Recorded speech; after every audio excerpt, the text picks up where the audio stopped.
Hola, ¿qué tal mis estimadísimos alumnos estudiantes de Derecho que se encuentran preparando su examen de grado? Mi nombre es Cristóbal Díaz y les doy la más cordial bienvenida a nuestro canal, derechoalgrado.cl. Se llama .cl porque así los alumnos que nos ven desde otros lugares de Latinoamérica, a quienes les doy un muy cariñoso saludo, saben que este es un tema, es un canal que está especializado en la preparación del examen de grado de los estudiantes de Derecho en Chile.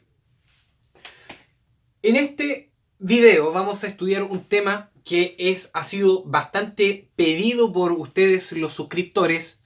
A los que están viendo este canal, de inmediato los invito a suscribirse, a hacer más grande esta comunidad, darle manito arriba, así hacemos una comunidad de personas que están vibrando en la misma frecuencia. Vamos a hablar acerca de la nulidad. Este tema, por lo extenso que es, va a estar tratado en más de un video, y en este vamos a ver la nulidad propiamente tal y vamos a tratar de alcanzar a revisar la nulidad absoluta. Cuando nosotros respondemos a este asunto, cuando nosotros estudiamos la nulidad, a puertas de rendir un examen de grado, no es lo mismo que estudiar la nulidad cuando nosotros estamos en el pregrado, preparando un examen de pregrado. Lo que nosotros tenemos que tener acá en el estudio de la preparación del examen de grado es la capacidad de poder verbalizar de manera ordenada y sistemática frente a una comisión un tema para que ellos puedan apreciar que se maneja de manera ordenada, que comprendo el tema, sé de lo que estoy hablando, no estoy perdido en la materia. Y para eso yo tengo que fijarme una estructura de una respuesta que es idéntica en cada uno de los temas frente a los que yo me pueda encontrar.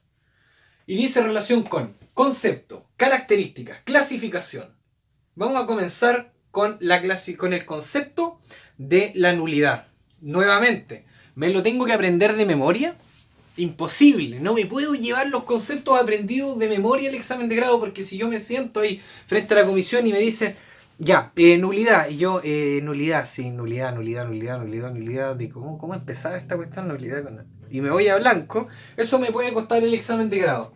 Así que lo que yo tengo que hacer es entender qué es la nulidad, comprender en qué parte del estudio va puesta. Va puesta en el estudio del acto jurídico y va en el estudio del acto jurídico como conclusión del acto jurídico. Si yo empiezo a estudiar el tema de acto jurídico para el examen de grado, nulidad va al último, antes de entrar a bienes, porque el examen de grado también se desarrolla de manera ordenada.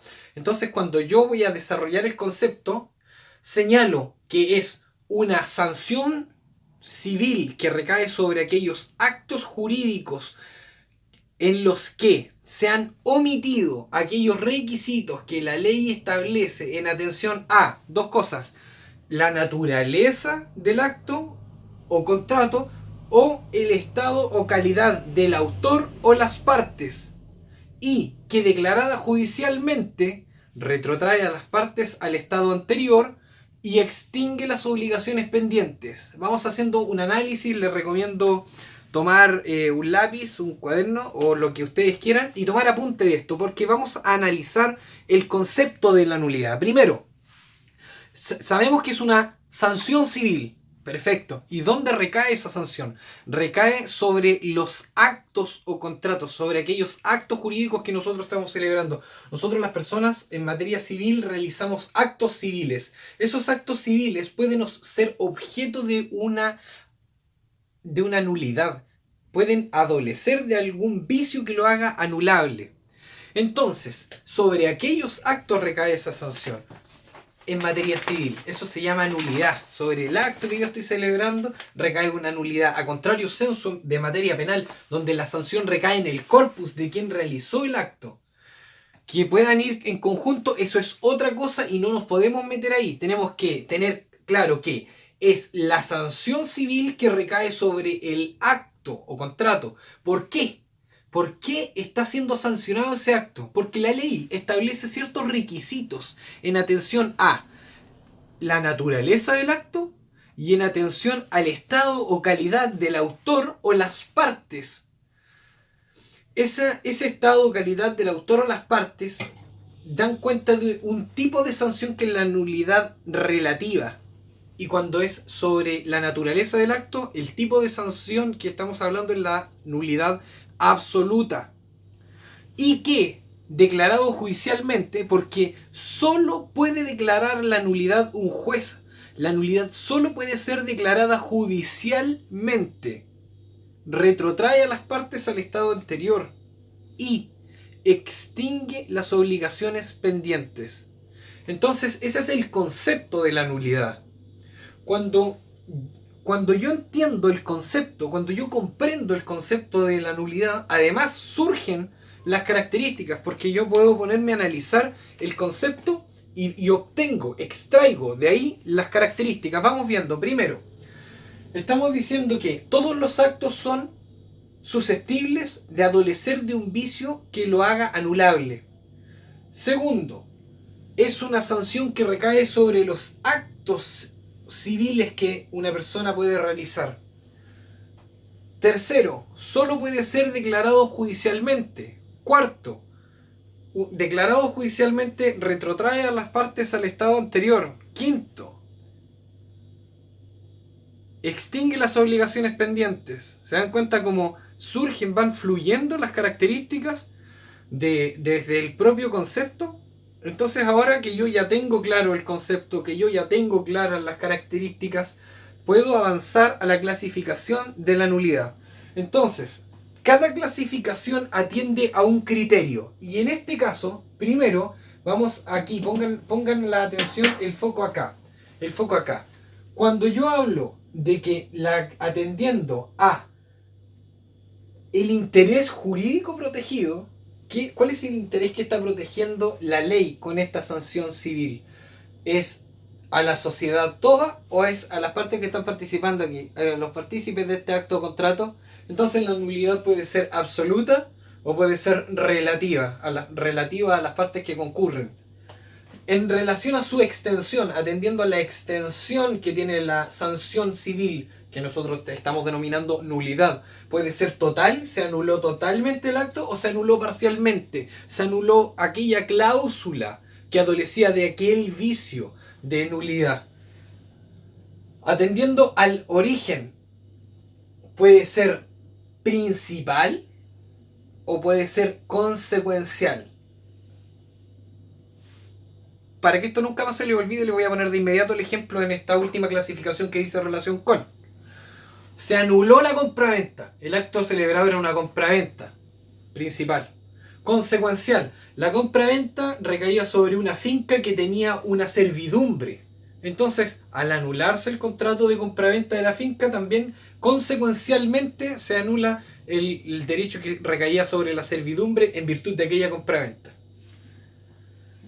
Esta es la clasificación. Tenemos el concepto, tenemos las características y tenemos la clasificación de la nulidad. Vamos a poner énfasis ahora en la nulidad absoluta.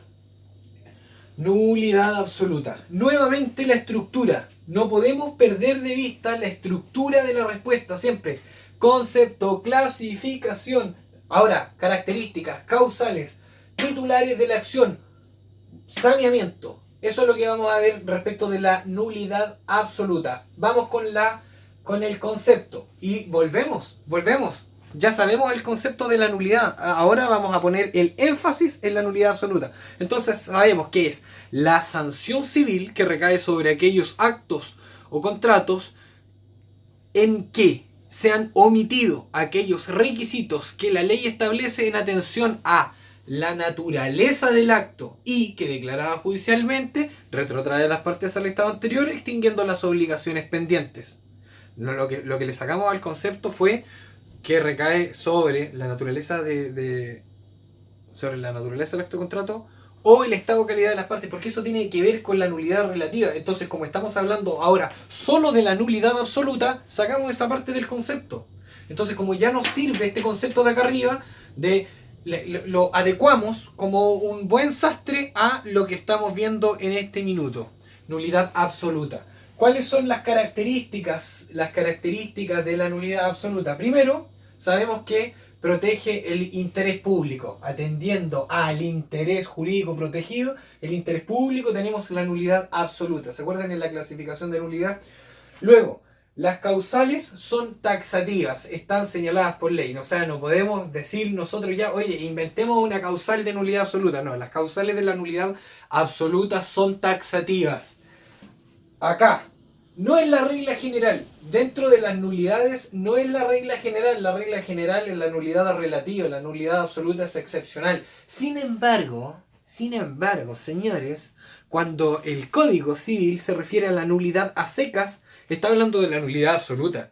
Porque si ustedes se fijan en el título 20 donde está tratada la nulidad y la rescisión, se llama de la nulidad y la nulidad relativa. No, se llama de la nulidad y la rescisión. Acá. Cuando el código habla de nulidad, está refiriéndose a la nulidad absoluta. Lo chistoso, lo extraño, lo simpático, lo pintoresco de esto es que el código a veces se refirió bien eso lo vamos a dejar como paréntesis y lo vamos a ver en el video de la nulidad relativa, porque le iba a dar un dato respecto a la nulidad relativa, pero vamos a continuar. No, esas son las características. Ahora vienen las causales de la nulidad absoluta. Primero, objeto ilícito, causa ilícita y los actos celebrados por los absolutamente incapaces. ¿Cuáles son los absolutamente incapaces? Entonces, en este minuto el profesor los puede interrumpir y decir, ¿y quiénes son los absolutamente incapaces? Entonces tenemos el demente sin decreto de interdicción, entonces ahí les puede preguntar, ¿y para qué sirve entonces el decreto de interdicción? Bueno, el decreto de interdicción hace plena prueba del estado de demencia de la persona, pero no es requisito, como sí fue requisito en el disipador. El disipador, para ser disipador, para que recaiga sobre la persona la denominación, la calidad de disipador, tiene que recaer sobre él, además, un decreto de interdicción. Tiene que estar interdictado por disipador. No si el demente. Entonces tenemos que es el demente, el sordo o sordomudo que no puede darse a entender claramente. Si el sordo o sordomudo se da a entender claramente, es absolutamente capaz. Plenamente capaz, incluso. El impúber. Ahí tenemos los absolutamente incapaces. Tienen que tenerlo a mano, eso ustedes no pueden decir, ya, y los actos celebrados por los absolutamente incapaces. Ah, perfecto, ¿quiénes son los absolutamente incapaces? Se puede pitear el grado. Y vamos con, ¿cuáles son los titulares de la acción? ¿Quiénes son los titulares de la acción? Siempre vamos manteniendo el orden. Tenemos el concepto, las características, las causales. Ahora, ¿quiénes son los titulares de la acción? Entonces tenemos aquí, pongan la atención, el foco acá ahora. Cualquier persona que tenga interés en la declaración de la nulidad. Ah, perfecto. ¿Y de quién tenemos por interés? El interés tiene que cumplir con dos requisitos. El interés tiene que ser actual. Eso quiere decir que actual. No está sujeto a un plazo, no está sujeto a una condición. El interés es actual.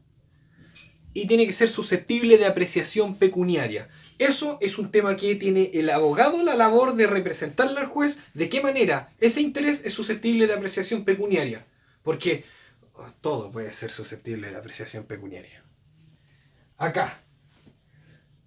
El Ministerio Público Judicial, que son los fiscales de Corte de Apelación y de Corte Suprema. No confundir con el Ministerio Público Penal, que no tiene nada que ver. Entonces, ¿cuándo el Ministerio Público Judicial puede pedir la declaración de nulidad absoluta?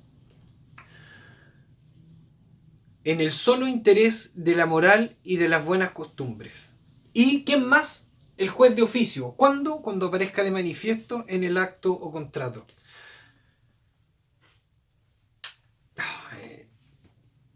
Y terminen ahí. Porque bien uno pudiera indagar respecto de el juez cuando la puede declarar de oficio, pero hay regla número 1 del examen de grado: responda solo lo que le están preguntando, nada más. Si el profesor insiste en un tema, ahí ustedes lo desarrollan y le responden. Si no, responden y callan. Entonces, si el profesor les pregunta y ustedes responden, el profesor va a decir, sabe. Les pregunta, responde, sabe. Pero si yo respondo más de lo que me están preguntando y me voy a meter solo a un tema que no manejo tan bien y el profesor sí, me voy a meter un gol de media cancha. Por culpa mía, porque yo le di el lado en el arco. Y eso no puede pasar. Vamos a hacer un repaso de lo que vimos en este video. Primero, viendo el tema como nulidad a secas, nulidad a secas. Concepto, características, clasificación. Luego nos fuimos a meter a la nulidad absoluta. Vimos el concepto, las características, las causales, los titulares, y el saneamiento. El saneamiento, ¿cómo se sanea la nulidad absoluta? No se sanea, profesor. ¿Estáis seguros? Luego de transcurridos 10 años desde la celebración del acto contrato, y aquí yo me encargué de hacerle un monito para que tampoco nunca más se le olvide. Aquí hay un monito, celebrando el acto contrato, 10 años transcurridos, el acto queda saneado. Así haya comprado yo un inmueble a un demente, a un impuber, 10 años transcurridos y el acto queda saneado.